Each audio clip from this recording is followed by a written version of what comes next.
اعوذ باللہ من الشیطان الرجیم، بسم اللہ الرحمن الرحیم۔ تو دوستو، آج جو میرا ٹاپک ہے وہ مولی کی غذائیت کے بارے میں ہے۔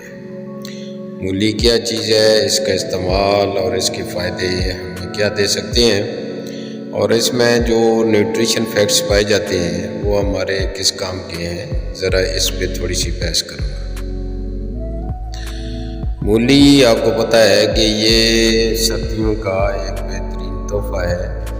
اب تو تقریباً ہر سیزن میں مل جاتی ہے، لیکن جو چیز جس موسم کی ہوتی ہے اسی میں ہی کھائی جائے تو بہت ہی مفید ثابت ہوتی ہے۔ What are the benefits of eating radish? Radish are rich in antioxidants and minerals like calcium and potassium.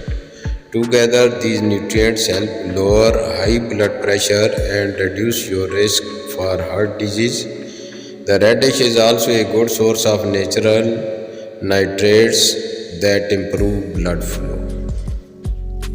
یہ بلڈ فلو کے لیے اور آپ کے بلڈ کو کنٹرول کرنے کے لیے انتہائی مفید چیز ہے۔ اس میں جو نیوٹریشن فیکٹس پائے جاتے ہیں وہ اگر دیکھا جائے تو اس کی اماؤنٹ پر 100 گرامز کے حساب سے کیلریز بڑی مختصر سی ہوتی ہیں، 16 کیلریز ہوتی ہیں۔ ٹوٹل فیٹ جو ہے اس میں 1 گرام پایا جاتا ہے، 0% کہلاتا ہے۔ سیچوریٹڈ فیٹ اس میں نہیں ہوتی، کولیسٹرول اس میں نہیں ہے۔ سوڈیم اس میں 1% ہوتا ہے، 39 mg کے قریب ہوتا ہے۔ پوٹاشیم 233 mg ہے، 6% ہے، یہ ذرا زیادہ ہے، کافی مقدار۔ ٹوٹل کاربوہائیڈریٹ جو ہے اس میں 1% ہے، 3.4 گرام ہے، یہ سفیشینٹ ہے۔ ایکچولی دیکھا جائے تو اس میں جو مقدار ہے وہ پوٹاشیم کی اور وٹامن سی کی، یہ کافی مقدار پائی جاتی ہے۔ اس کے علاوہ اس میں باقی جو چیزیں ہیں وہ تھوڑی تھوڑی سی مقدار میں ہیں لیکن بہت مفید ہے۔ شوگر اس میں 1.9 گرام ہے، پروٹین 0.7 گرام ہے، وٹامن سی 24% اور کیلشیم اس میں 2% ہے، آئرن 1% ہے، وٹامن ڈی اس میں نہ ہونے کے برابر ہے، وٹامن بی 6 5% ہے، یہ بھی کافی مقدار میں ہے، ٹھیک ہے، اچھی مقدار میں ہے۔ اور کیبالامن جو ہے 0% ہے، میگنیشیم اس میں 2% ہے۔ تو اگر اس کے نیوٹریشنز کو دیکھتے ہوئے اس کا ہم استعمال عام زندگی میں کرتے ہیں تو میرے خیال میں اگر آپ روزانہ ایک سے ذرا کم ہو، جو انچ ڈھائی کی مولی ہو اور وہ آدھی روز استعمال کی جائے تو کیا ہی بات ہے۔ اور ریڈش گڈ فار کڈنی، کیا یہ آپ کی گردوں کے لیے اچھی ہیں؟ تو اس کو ہمیں استعمال کرنا چاہیے۔ Radish are crunchy vegetable that make a healthy addition to a renal diet. This is because they are very low in potassium and phosphorus but high in many other important nutrients. اگر اس کو دیکھا جائے تو اس میں معقول ہے مقدار اس کی پوٹاشیم کی اور فاسفورس کی،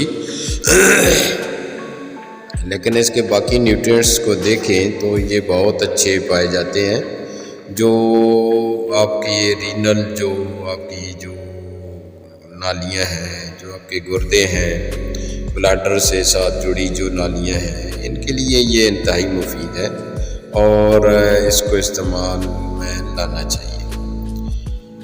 اور کیا یہ شوگر کے لیے بھی فائدہ دیتی ہے یا نہیں؟ Yes it is, with it is low it's low glycaemic index level, radish help to stabilise the blood sugar level in sick patient. Therefore, eating raw radish is safe for diabetic management. ایسی چیز کو ہمیں لازمی لینا چاہیے جو دیکھے کہ آج کل اگر دیکھا جائے تو بہت بڑی تعداد جو شوگر پیشنٹ کی ہو چکی ہے، اور وہ یہی وجہ یہ ہے کہ ہم ٹینشن کے ماحول میں رہتے ہیں، مہنگائی، پریشانی اور مسائل ہی مسائل، پھر ساتھ کووڈ 19 اور اس طرح کی پھر مسائل ہیں۔ لیکن ان سے ہمیں نکلنا چاہیے. لیکن جو اللہ نے ہمیں سستی اور اچھی غذائیں دی ہیں ان کو اگر ساتھ ساتھ استعمال کریں تو انشاءاللہ اس کا فائدہ بھی ہوگا. How many radish should I eat a day? کتنی ہم ایک دن میں لے سکتے ہیں؟ تو there are countless reasons for which radish represent a food to add to our diet, but one of the most appreciated is its ability of improving the immune system.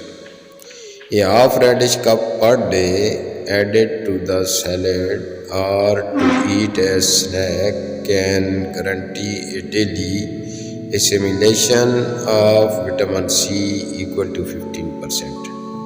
دیکھیے کیا ہی بات ہے کہ یہ بہت زبردست چیز، اور اس کی تقریباً آپ 1 کپ آپ ڈیلی لیں اور اپنا وٹامن سی بھی پورا رکھیں.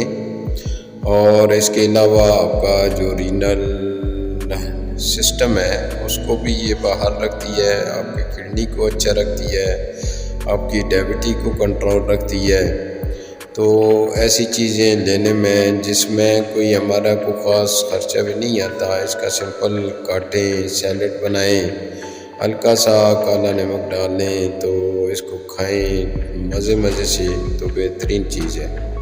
میری ویڈیو اینڈ پہ ہے، میرے چینل کو سبسکرائب کر دیجئے گا. Thanks you. اللہ حافظ.